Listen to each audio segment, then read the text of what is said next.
غزہ جنگ کے 100 روز مکمل اسرائیلی بمباری کے نتیجے میں مزید 135 فلسطینی شہید اور سینکڑوں زخمی ہو گئے۔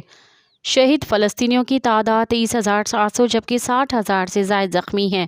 عرب میڈیا کے مطابق رفح کراسنگ کے قریب گھر پر اسرائیلی حملے میں بھی 2 سالہ بچی سمیت 14 فلسطینی شہید ہوئے۔ غزہ میں الاقصی اسپتال کے قریب دھماکوں اور شدید جھڑپوں کی اطلاعات موصول ہوئی ہیں، جبکہ الاقصی اسپتال میں ایندھن ختم ہو گیا ہے۔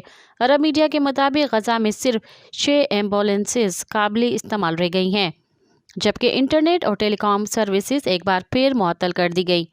ادھر القسام بریگیڈیئرز نے اپنے بیان میں مغربی کنارے کے علاقے نور الشمس کیمپ میں اسرائیلی حملہ ناکام بنانے کی دعویٰ کیا ہے۔ مزید خبرن